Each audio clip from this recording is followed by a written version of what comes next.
ये मामला तूल पकड़ रहा है और वो जाहिर तौर पर दिख रहा था। मैं अपने वरिष्ठ सहयोगी राजीव रंजन का रुख करूंगी। राजीव, ये मामला असल दिख क्या रहा है? जिस तरह से सरकार शंकराचार्य से जो आर पार के मूड में यहां पर दिख रही है, नोटिस पर नोटिस चस्पा किए जा रहे हैं, जवाब शंकराचार्य अविमुक्तेश्वरानंद की तरफ से भी दिए जा रहे हैं। मामला अब हत्या की साजिश तक पहुंच गया है। प्रशासन की तरफ से चेताया जा रहा है कि उनकी संस्था की जमीन को जब्त कर लिया जाएगा। ये इस मामले के पृष्ठभूमि में कुछ नजर आ रही है? असल जो कारण है वो आप किस तरह से देख रहे हैं इस पूरे मामले के पीछे?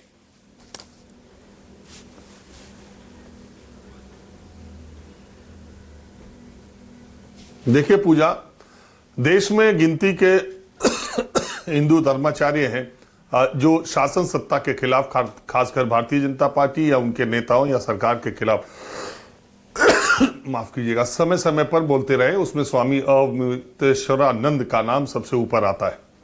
और मैंने पहले ही कहा था, कल भी ये कहा था कि ये जो भी घटनाक्रम हो रहा है, अब जो दूसरी नोटिस है वो भी बैकडेट में दी गई है 18 तारीख को, तो ये एक सोची समझी स्क्रिप्ट के तहत काम हो रहा है, रणनीति के तहत काम हो रहा है, या स्पॉन्टेनियस जो तनाव, जो टकराव हुआ है उसके बाद ये सोचा समझा एक निर्णय है जिस पर अमल किया जा रहा है। एक हास्यास्पद बात है कि स्नान करते जाते वक्त पुलिस तो उनको वही प्रशासन प्रोटोकॉल दे रहा था। हाँ। और वही प्रशासन टकराव के बाद अब पूछा कि तुम हो कौन, अपना आप परिचय बताओ। उसके पहले तो वही प्रशासन उनको प्रोटोकॉल दे रहा था और वहां अधिकारियों से बहस हुई। वो वीडियो आप देख रहे थे। अगर वो कुछ नहीं थे तो ये सब करने की जरूरत क्या थी? दूसरे, वो शंकराचार्य हैं कि नहीं हैं, इससे कोई बहुत आम लोगों को मतलब नहीं है। वो अपने को बताएं, और जो बाकी शंकराचार्य है उनकी स्वीकृति ज्यादा इंपॉर्टेंट है। जो शंकराचार्य बनने की जो प्री रिक्विजिट है, जो पूर्व अर्हताएं हैं, उसमें सबसे इंपॉर्टेंट बात यही है कि 3 शंकराचार्य उस पर अपनी सहमति दें और काशी विद्वत परिषद की मान्यता मिले, और जो उसके पहले के पीठ के शंकराचार्य वो उनको अपना उत्तराधिकारी घोषित करें और उनका पट्टाभिषेक हो। बहुत सारी चीजें जो है, अब वो है कि नहीं है वो ये साबित करें। लेकिन सवाल ये है कि क्या कोई अधिकारी ये पूछने की, उसके पास उसके पूछने का अधिकार है कि कौन शंकराचार्य है, कौन नहीं है, और क्या ये कोई नियुक्ति का मामला है? कौन इसको नियुक्त करता है कि दूसरा पूछेगा कि नहीं पूछेगा? ये धर्म का विषय है, शंकराचार्यों का विषय है, वो पूछे, वो जाने। है कि नहीं है ये भी इम्पोर्टेंट हम लोगों के लिए नहीं है।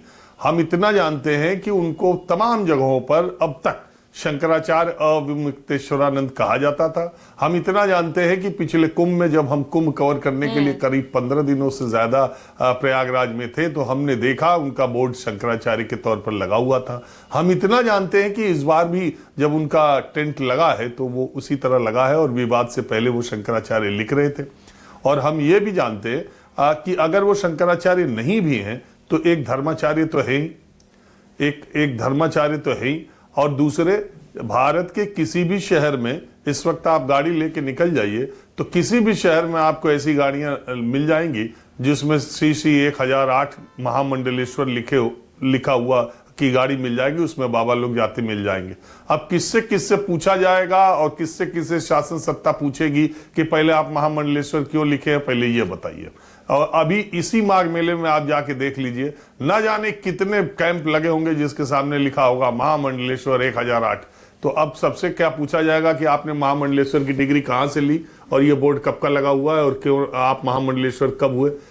दरअसल ये टकराव हुआ है तो उनसे पूछा जा रहा है। मैंने आपसे बताया ही, कल ही आपको इशारा किया था कि अभी तो टकराव हुआ, अभी पूछा जा रहा है। अब अगला नंबर आम आदमी का जो है सबूत और कागज मांगे जाते हैं, और उसके बाद अगला नंबर आप जानती हैं उत्तर प्रदेश में किस चीज का होता है। तो अब ये, और दूसरी बात ये भी है पूजा कि हमारी यादाश्त को भी अब बहुत, हम चीजों को याद भी नहीं करते और सवाल पूछना तो छूट ही गया है।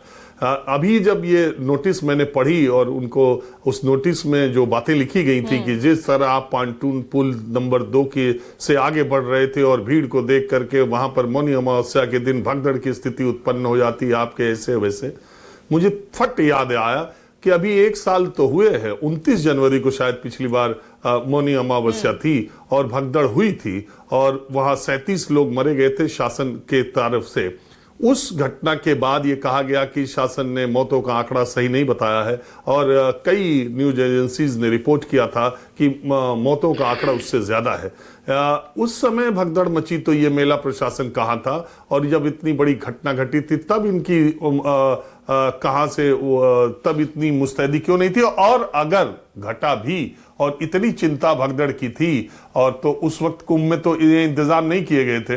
और दूसरी बात मुझे तभी याद आया कि उस समय एक जस्टिस नाम मैं भूल रहा हूं, एक आयोग का गठन हुआ था जिसको कहा गया था कि वो इतने महीने में अपनी रिपोर्ट देगा। लास्टली मतलब पीछे जो मैं देख रहा हूं, सितंबर के बाद का कोई अपडेट नहीं है कि उस न्यायिक आयोग ने उस कुंभ की भगदड़ के बारे में क्या रिपोर्ट दी थी। उसका कार्यकाल बढ़ाते जाया गया लगातार।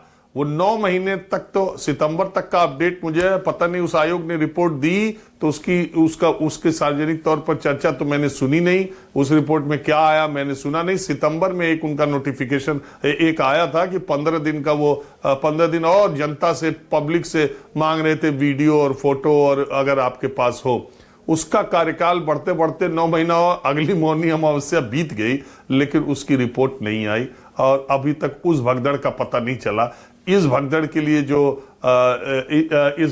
लिए स्वामी मुक्तेश्वरानंद के लिए जो चेतावनी दी गई है, अब कुल मिला के मामला ये है, मुझे तो सिर्फ ये लगता है कि अब मुक्तेश्वरानंद जो अब तक बोलते रहे थे, शासन प्रशासन ने कुछ तय किया है कि अब की साफ हो जाएगा कि अब मुक्तेश्वरानंद आगे बोल पाएंगे या उनका क्या होगा, ये इस बार ही तय हो जाएगा। तो सूर्य मैथिल साहब, जो बात राजीव रंजन जिस तरफ इशारा कर रहे हैं, विपक्ष तो शुरुआत से यही कह रहा है कि भाई जो सरकार के खिलाफ बोलेगा उनके साथ होता यही है, और उसी की सजा भुगत रहे हैं शंकराचार्य अभी मुक्तेश्वरानंद। धन्यवाद पूजा जी। देखिए, राजीव रंजन जी बहुत वरिष्ठ हैं, उन्होंने हर चीज़ को बहुत करीब से देखा है, लेकिन कुछ चीज़ें जो हैं यहाँ पर मैं आपके सामने और सभी के सामने रखना चाहता हूँ, पूरे देश के सामने। पहली चीज़, ये माघ मेला है, ये कोई कुंभ या अर्धकुंभ नहीं है जहां पर की पेशवाई निकलती है। सबसे स्पष्ट बात मैं कर दूं, ये नई परंपरा अभी मुक्तेश्वरानंद जी डाल रहे थे, जिसको कि प्रशासन ने रोका, और गेट नंबर 2 पे आप विजुअल अगर चलाएंगे तो वहां पर किस प्रकार की भीड़ थी ये सब जानते हैं। तो प्रशासन की पहले तो ये जिम्मेदारी होती है। दूसरी चीज, महामंडलेश्वर का आप तुलना शंकराचार्य जी से नहीं कर सकते। इस देश में केवल 4 ही शंकराचार्य हैं, उत्तर में है, दक्षिण में है, पूर्व में है और पश्चिम में। उसके अलावा शंकराचार्य काची कामकोटि पीठ को 5वां शंकराचार्य कहा जाता है, लेकिन उसके अलावा 5 के अलावा तो कोई शंकराचार्य है नहीं। तो ये कहना कि महामंडलेश्वर लिख लेना और शंकराचार्य लिख लेना, ये दोनों चीजें नहीं है। और महत्वपूर्ण बात जो मेला प्रशासन ने पूछा, क्योंकि सुप्रीम कोर्ट में 2022 से मामला पेंडिंग है, पट्टाभिषेक पे रोक है, और यदि उसके बावजूद भी कोई व्यक्ति देश के कानून से ऊपर उठ के जब न्यायालय में कोई भी चीज पेंडिंग होती है उसके बाद भी अपने आप को स्वयंभू कहता है, तो ये प्रशासन का अधिकार है कि वो पूछ सकते हैं। और मैं तो कहना चाहता हूं, देख रहा था विजुअल्स, चाहे समाजवादी पार्टी हो, चाहे कांग्रेस हो, चाहे अन्य दल हो, वो सभी लगातार शंकराचार्य जी। अच्छा, एक बार राजीव कुछ कह रहे हैं। राजीव जी,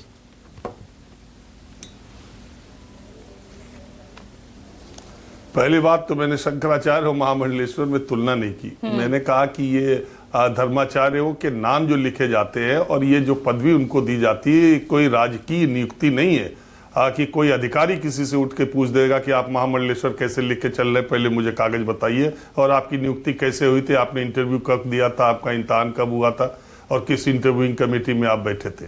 मेरा कहने का मतलब ये था। और दूसरी बात जो अभी आप कह रहे जो डिबेट में है, ये 2000 मुझे मालूम है कि 2022 अक्टूबर में हुआ था, सुप्रीम कोर्ट का फैसला है, और मुझे यह भी मालूम है कि स्वामी मुक्तेश्वरानंद की तरफ से क्या दलील दी गई थी कि यह फैसला आने से पहले, यह मामला सुप्रीम कोर्ट में सुनवाई से पहले उनका पट्टाभिषेक हो चुका है। और तीसरी बात कि जो 2022 में अगर यह फैसला आया था तो 2025 के कुंभ में तो मैं साक्षी हूं, मैं खुद गया था और मैं कुंभ में था, और इसी तरह का बोर्ड कुंभ में स्वामी मुक्तेश्वरानंद ने लगाया था। माघ मेला तो छोटा है, मैं तो इलाहाबाद प्रयागराज जब इलाहाबाद था, इलाहाबाद यूनिवर्सिटी में बहुत लंबे समय तक रहा हूं, और मैंने 5 से ज्यादा कुंभ खुद देखे, छात्र के तौर पे भी, पत्रकार के तौर पे। तो ये जो महाकुंभ तो और बड़ा है, उसमें अगर कोई आदमी शंकराचार्य नहीं है और उसका मामला विवादित है, तब शासन प्रशासन कहा था और वह मुक्तेश्वरानंद का इतना बड़ा वहां पर कैंप लगा था पूरा शंकराचार्य के तौर पर। अगर कुंभ में वो कार्रवाई नहीं की गई, वो सवाल नहीं पूछे गए, तो माघ मेला में टकराव के बाद ये सवाल क्यों पूछा जा रहा है कि आप शंकराचार्य हैं कि नहीं है? मेरा छोटा सा यही सवाल है।